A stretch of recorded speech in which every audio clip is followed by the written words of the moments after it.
चलिए फिर आज की क्लास शुरू करते हैं।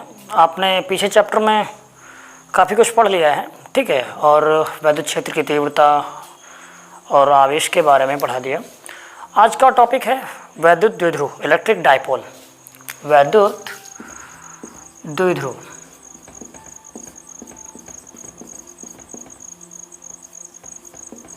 इसके बारे में अगर हम आपसे पूछें तो आप क्या बोलेंगे? वैद्युत द्विध्रुव क्या होता है? इलेक्ट्रिक डाइपोल से आप क्या समझते हैं? इलेक्ट्रिक डाइपोल क्या होता है? तो आवेश, नंबर एक, आवेश के बारे में, आवेश को आपको पता होना चाहिए कि आवेश क्या होता है। नंबर दो, आवेश और उसका परिमाण, मैग्नीट्यूड। आवेश और आवेश का परिमाण और नेचर ऑफ चार्ज, मतलब प्रकृति कि आवेश कैसा है। आप लोग वैसे तो जिसने पढ़ रखा है, जिसने देख रखा है, तो उनकी नज़र में आता है कि वैद्युत द्विध्रुव ऐसा होता है।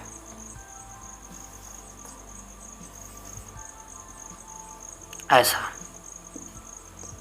अगर आप इस गलत फहमी में हैं कि वैद्युत द्विध्रुव ऐसा एक्चुअल में होता है तो आप गलत हैं, क्योंकि ये जो दिख रहा है ये है नहीं। हम आपको बता रहे हैं कि वैद्युत द्विध्रुव क्या होता है, ठीक है। शॉर्ट बताएंगे, उतना डीप में जाने की जरूरत नहीं है। आप कहीं IIT नीट नहीं देने जा रहे हैं, ठीक है। तो 12th लेवल में आप पढ़ लीजिए, लेकिन अगर वैद्युत द्विध्रुव आपको जानना है तो पहले आपको आवेश के बारे में पता होना चाहिए। फिर उसके बाद आवेश के बाद परिमाण किसे कहते हैं, परिमाण के बारे में पता होना चाहिए। और फिर आवेश की प्रकृति क्या होती है, मतलब उसका चार्ज किस क्वालिटी का है, ये पता होना चाहिए, ठीक है। तो चलिए हम शुरू करते हैं। इसके डेप्थ में ज़्यादा नहीं जाते हैं, लेकिन ऐसे स्टार्ट करते हैं और आपको बताते हैं कि वैद्युत द्विध्रुव क्या होता है, ठीक है। तो सबसे पहले हम आपसे ये बताते हैं कि अगर आपके पास कोई प्लस का आवेश है तो आपको पता है कि इससे इलेक्ट्रिक वेव्स निकलती हैं कि प्रवेश करती हैं, निकलती हैं या प्रवेश करती हैं, कंफर्म कर लीजिए क्या होता है। आई एम श्योर कि आपको पता होगा कि इससे वैद्युत बल रेखाएं निकलती हैं, ठीक है, ये आप जानते हैं अच्छे तरीके से। और अगर आपके पास एक माइनस चार्ज है तो इसके साथ क्या होगा, इसमें वैद्युत बल रेखाएं प्रवेश करती हैं।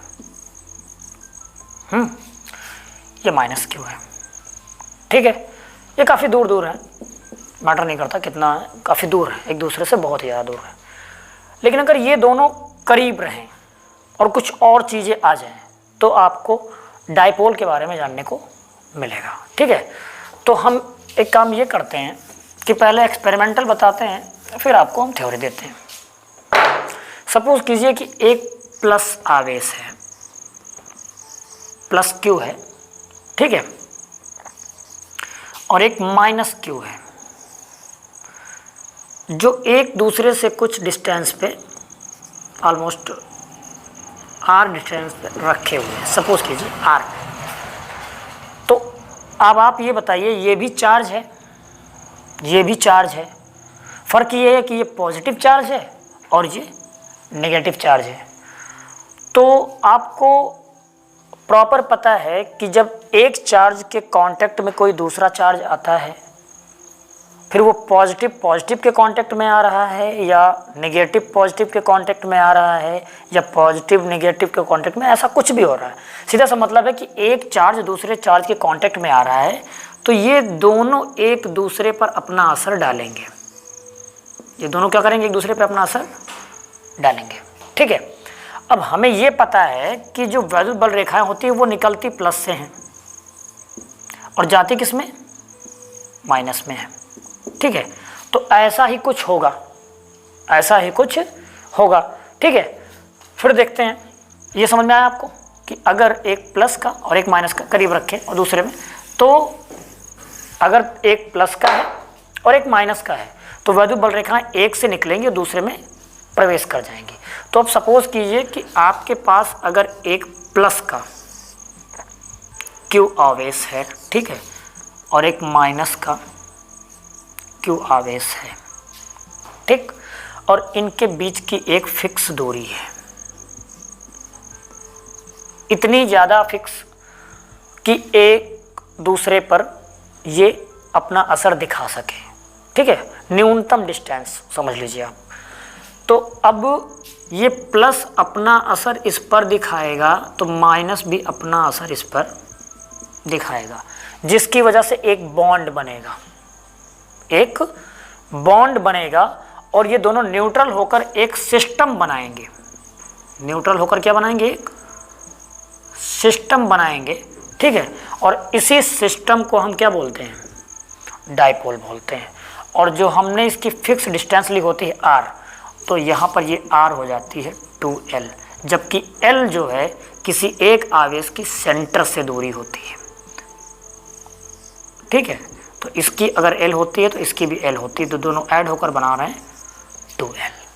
ठीक, अब आपको ये बता दें कि द्विध्रुव के लिए कंडीशंस क्या ज़रूरी हैं कि आवेश कितने होने चाहिए। स्टार्टिंग से यहाँ पे बताते हैं आपको। द्विध्रुव के लिए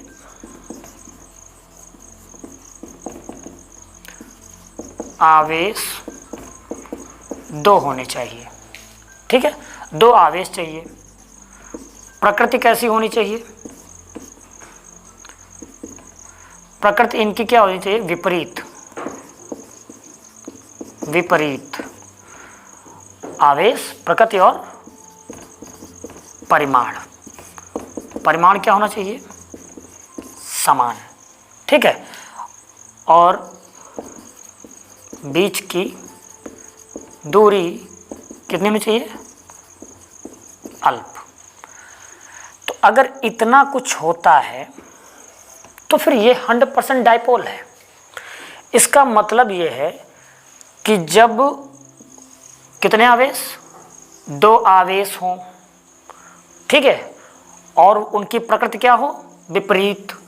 इसका मतलब एक माइनस हो तो एक प्लस हो, या एक प्लस हो तो एक माइनस हो।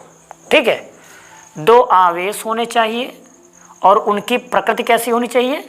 विपरीत होनी चाहिए, और उनके परिमाण क्या होने चाहिए? समान होने चाहिए। परिमाण क्या होने चाहिए? समान होने चाहिए। अब बोलोगे सर ये परिमाण का थोड़ा कंफ्यूज कर रहा है। आवेश का तो मतलब हम समझ रहे हैं कि एक Q है, Q1 है, दूसरा सपोज करते हैं कि एक Q1 है तो दूसरा Q2 है। अब प्रकृति का मतलब है कि एक प्लस में है तो एक माइनस में है। ठीक है, अब ये आवेश क्लियर हो गया, प्रकृति क्लियर होगा। अब ये परिमाण क्या होता है?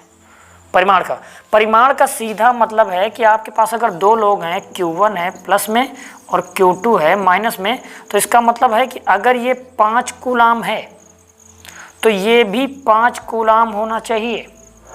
अगर ये 10 है तो ये भी 10 होना चाहिए। इसका सीधा मतलब है कि ये जितनी क्वांटिटी में हो Q1, उतनी क्वांटिटी में ये भी हो। समझ गए?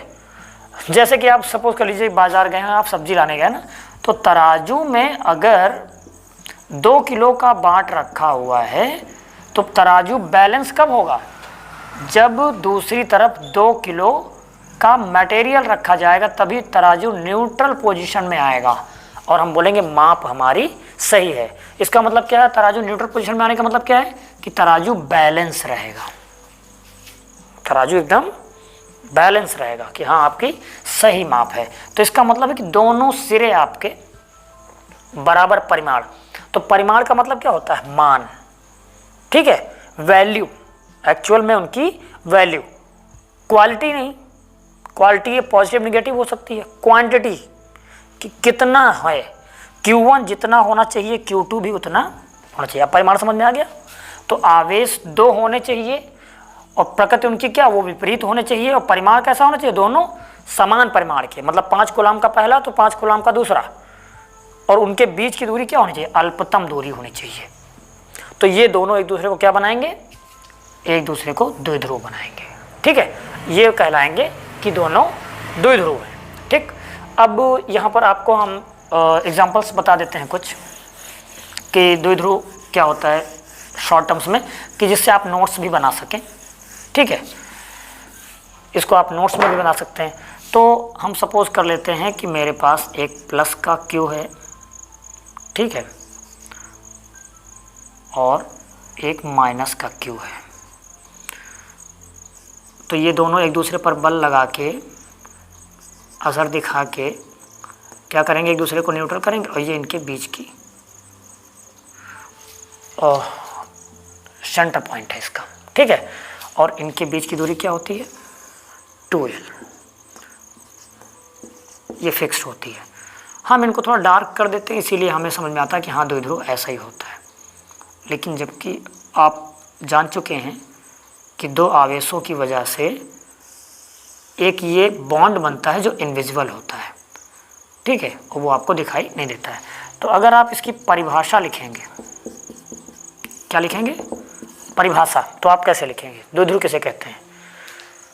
यहाँ शुरू करेंगे, जब समान परिमाण के, किसके, समान परिमाण के विपरीत आवेश, समान परिमाण के विपरीत आवेश एक दूसरे से अल्पतम दूरी पर रखे हों। समान परिमाण के दो विपरीत आवेश एक दूसरे से अल्पतम दूरी पर रखे हों तो इस सिस्टम को या इस निकाय को द्विध्रुव कहते हैं, जिसकी लंबाई 2l होती है। रेफरेंस समझ में आ गई, जिसकी लंबाई 2l होती है। अब एग्जाम्पल समग्र ले लें, एग्जाम्पल से क्या लेंगे, ठीक है, HCl दूसरा, NaCl तीसरा, H2O। अब तो आप सोच रहे होंगे कि सर पढ़ा रहे हैं आप इलेक्ट्रॉनिक्स, ठीक है ना, ये फिर इसमें केमिकल का सिस्टम कहाँ से आ गया, केमिस्ट्री कहाँ से आ गई। तो हमने आपको पहले बता दिया ना कि जो बॉन्डिंग होती है, बंध का बनना, ये रसायन में हो सकता है।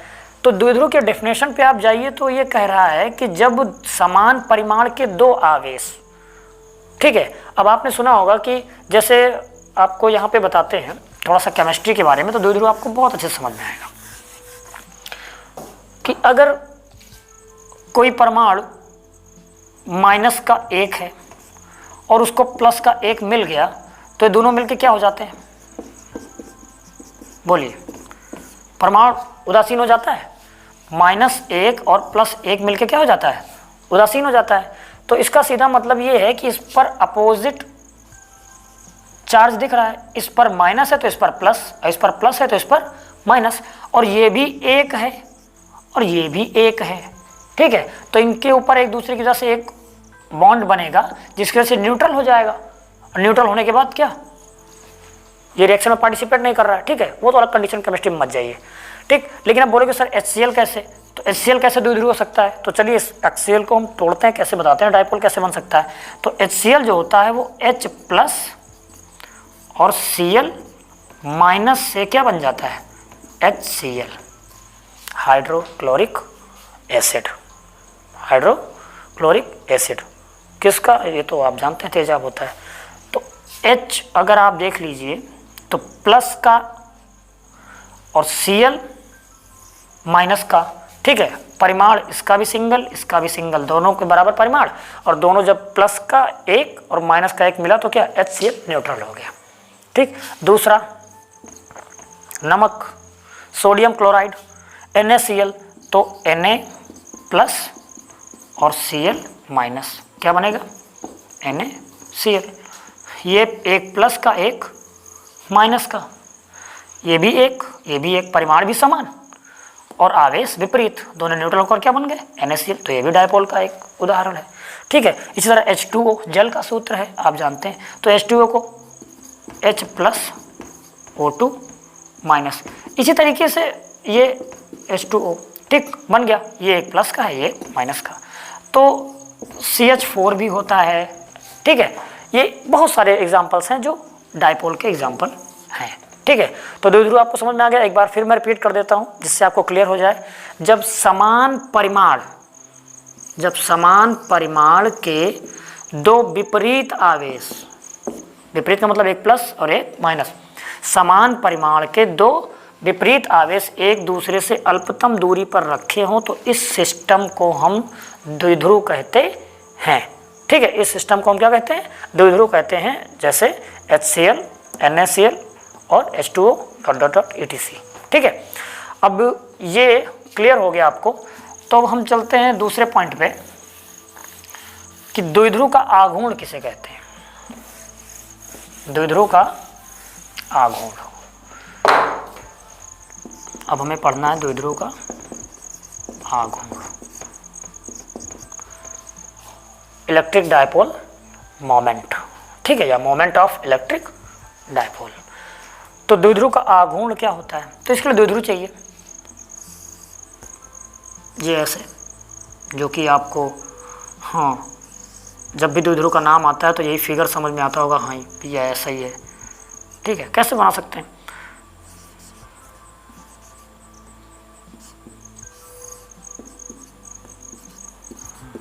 ठीक है।